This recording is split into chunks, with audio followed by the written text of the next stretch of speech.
Tak pernah terbayangkan sebelumnya, pabrik nuklir paling dijaga di Timur Tengah, kini tinggal puing dan asap. Siapa yang berani menghancurkannya? Dan bagaimana bisa itu datang dari Gaza?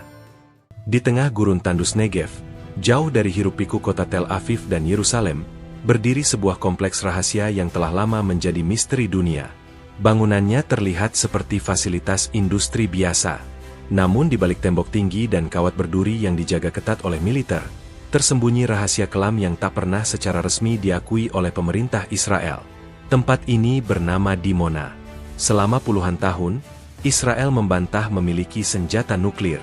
Tapi laporan demi laporan dari Badan Intelijen Internasional, serta citra satelit yang berhasil diungkap oleh para pakar, menunjukkan bahwa Dimona bukanlah sekadar fasilitas riset biasa.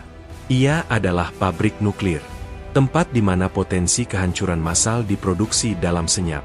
Dimona didirikan dengan bantuan Prancis pada tahun 1958, dengan dalih sebagai reaktor penelitian. Tapi seiring waktu, berbagai kebocoran informasi mulai mencuat. Aktivitas konstruksi bawah tanah. Bangunan berbentuk kubah beton yang mengindikasikan fasilitas pemrosesan plutonium. Dan yang paling mencurigakan, pengawasan udara ketat yang melebihi standar militer biasa. Selama bertahun-tahun, komunitas internasional hanya bisa berspekulasi. Amerika Serikat memilih bungkam.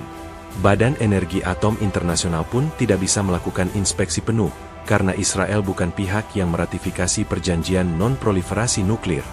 Dunia dibungkam oleh politik dan kekuatan. Namun semua berubah ketika ketegangan antara Israel dan kelompok perlawanan Palestina mencapai titik didih.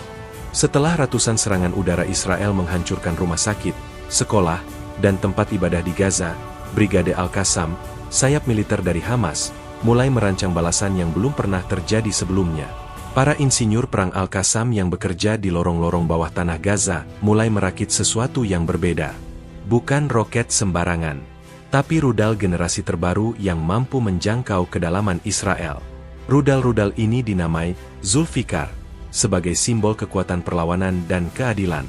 Dengan cermat, para pejuang ini mengidentifikasi titik paling sensitif dalam sistem pertahanan Israel. Mereka tahu Iron Dome tidak sempurna. Mereka tahu ada celah dalam koordinasi radar di selatan. Dan mereka tahu, jika mereka berhasil memukul Dimona, maka dunia akan terbangun. Hari itu pun tiba. Malam yang sunyi di gurun Negev berubah menjadi ladang ketegangan. 5 rudal diluncurkan dari wilayah Gaza Utara dalam formasi melingkar. Mereka bergerak rendah, cepat, dan mematikan. Radar Israel mendeteksi pergerakan, namun waktu terlalu singkat. Sistem pertahanan tak sempat bereaksi.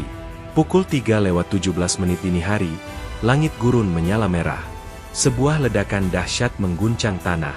Para penjaga militer di sekitar Dimona panik. Alarm darurat berbunyi. Api berkobar. Listrik padam. Dan satu menara pengolahan runtuh seketika. Apa yang selama ini dirahasiakan akhirnya muncul ke permukaan. Kamera pengintai dari satelit sipil milik Eropa menangkap kilatan besar di wilayah Dimona. Sumber-sumber lokal mulai menyebarkan kabar di media sosial.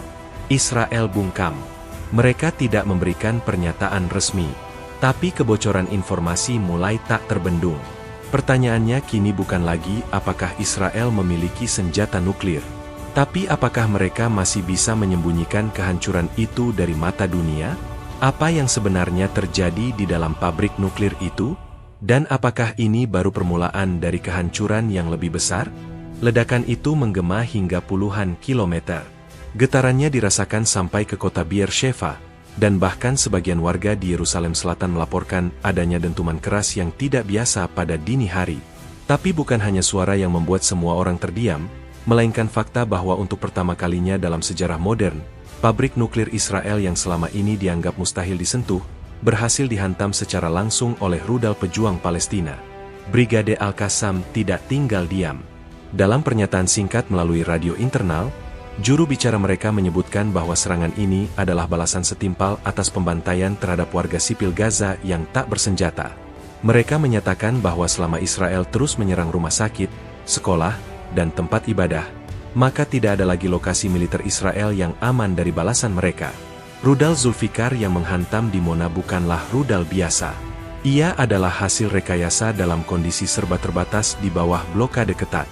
Dibangun dengan perpaduan teknologi dari berbagai sumber, dan dipandu dengan sistem navigasi buatan sendiri. Para ahli militer sebelumnya meremehkannya. Tapi malam itu, mereka semua dibungkam oleh kenyataan. Salah satu rudal menembus sisi barat pabrik, tepat di atas fasilitas pendingin utama. Ledakan yang dihasilkan menyebabkan sistem pendingin inti nuklir berhenti berfungsi. Api mulai menjalar, dan dalam hitungan menit, terjadi ledakan sekunder dari dalam kompleks. Kamera pengintai satelit sipil menangkap kobaran api raksasa dengan asap membumbung tinggi ke langit Negev.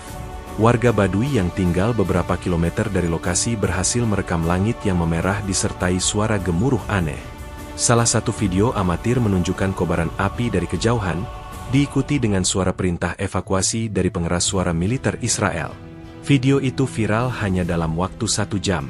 Pemerintah Israel segera memblokir akses internet di wilayah sekitar, namun semuanya sudah terlambat.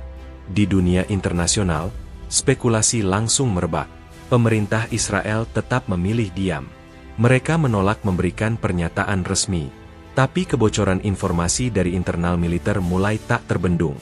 Beberapa media investigatif asing, termasuk wartawan independen dari Norwegia dan Turki, mulai memberitakan bahwa Dimona telah mengalami kerusakan parah. Bahkan ada dugaan kuat bahwa kebocoran radiasi sudah menyebar hingga ke permukiman terdekat. Iron Dome yang selama ini dipromosikan sebagai sistem pertahanan terbaik di dunia ternyata tak mampu menghadapi strategi rudal berlapis. Brigade Al-Qassam memanfaatkan jeda waktu dan kelemahan dalam rotasi radar, membuat sistem pertahanan Israel lumpuh dalam beberapa detik krusial. Serangan itu adalah simbol bahwa kekuatan militer tidak selalu menjamin kemenangan, apalagi jika moral dan kebenaran ada di pihak yang tertindas. Di Gaza, saat berita ledakan tersebar, warga berkumpul di jalan-jalan, menangis, sujud syukur, dan melantunkan takbir. Bagi mereka, ini bukan hanya kemenangan militer, tapi juga pembuktian bahwa keadilan akan selalu menemukan jalannya. Meskipun hidup dalam keterbatasan, mereka tidak kehilangan semangat juang. Sementara itu, dunia mulai terbangun.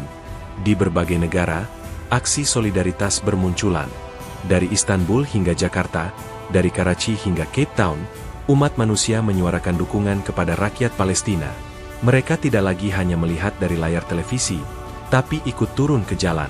Mereka tahu bahwa ketika pabrik senjata pemusnah massal hancur oleh keberanian rakyat yang tertindas, maka itu adalah momen yang akan dikenang dalam sejarah. Serangan ke Dimona bukan sekadar keberhasilan taktis. Itu adalah simbol perlawanan. Simbol bahwa teknologi dan kekuatan tidak berarti apa-apa jika berhadapan dengan tekad dan keyakinan. Namun pertanyaannya sekarang adalah, apakah Israel akan membalas dengan lebih brutal? Apakah dunia akan tetap diam jika serangan balik mereka menghancurkan seluruh Gaza? Ketika mata dunia menatap ke selatan Israel, keruntuhan pabrik nuklir Dimona yang terbakar dan menyisakan asap hitam menjulang ke langit, satu pertanyaan menggema di setiap ruang diskusi global. Bagaimana mungkin negara dengan sistem pertahanan tercanggih, dengan sokongan penuh dari Amerika Serikat dan jaringan intelijen paling kuat, bisa kecolongan oleh rudal-rudal buatan tangan dari Gaza yang selama ini